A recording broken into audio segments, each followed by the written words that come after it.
भारतीय मौसम विज्ञान विभाग ने दक्षिण पश्चिम और उससे सटे पश्चिम मध्य बंगाल की खाड़ी में 16 मई की शाम को एक चक्रवाती तूफान की भविष्यवाणी की है। आईएमडी ने कहा है कि दक्षिण पूर्वी बंगाल की खाड़ी में निम्न दबाव का क्षेत्र बना हुआ है। अगले 12 घंटे में ये डिप्रेशन बन जाएगा। ऐसे में 16 मई की शाम को इसके चक्रवाती तूफान में बदलने की संभावना है।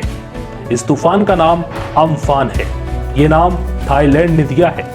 मौसम विभाग के महानिदेशक मृत्युंजय महापात्रा ने कहा है कि निम्न दबाव की वजह से 18 मई को ओडिशा के तटीय क्षेत्र में बारिश की संभावना है। 19 और 20 मई को पश्चिम बंगाल में भी बारिश की उम्मीद है।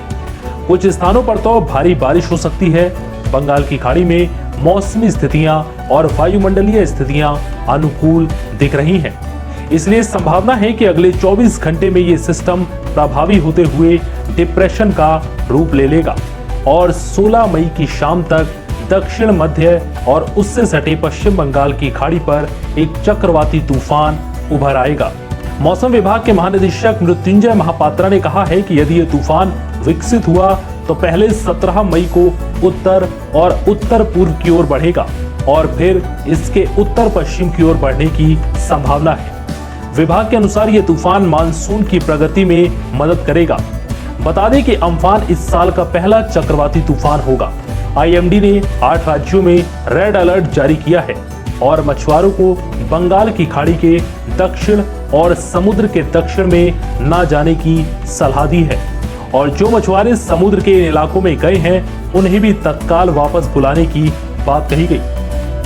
भारतीय मौसम विभाग ने केरल में कई जगह पर येलो अलर्ट जारी किया है और साथ ही दिल्ली, एनसीआर, हरियाणा, पंजाब, उत्तर प्रदेश, बिहार, मणिपुर, त्रिपुरा, मेघालय, पश्चिम बंगाल, सिक्किम, हिमाचल प्रदेश, उत्तराखंड, केरल, कर्नाटक, मध्य महाराष्ट्र, उत्तरी ओडिशा, अंडमान निकोबार, जम्मू कश्मीर, लद्दाख, राजस्थान, तटीय आंध्र प्रदेश, आंतरिक तमिलनाडु में भारी बारिश होने की आशंका व्यक्त की है। चलिए आपको मौसम विभाग के महानिदेशक मृत्युंजय महापात्रा का बयान सुनवाते हैं। Wilmar Locust area will concentrate into a depression over the same region today evening or night. It will further intensify into a cyclonic storm over south and adjoining central part of the Bay of Bengal by tomorrow evening.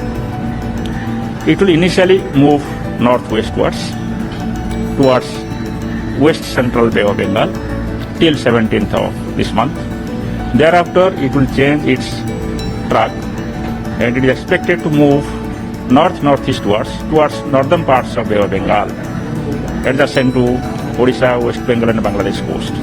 और साथ ही ये भी कहा है कि दक्षिण व केंद्रीय बंगाल की खाड़ी में 15 मई की शाम से ही 55 से 65 किलोमीटर और 16 मई को 75 किलोमीटर प्रति घंटे की रफ्तार से हवाएं चलने का अनुमान है। फिलहाल इस वीडियो में इतना ही।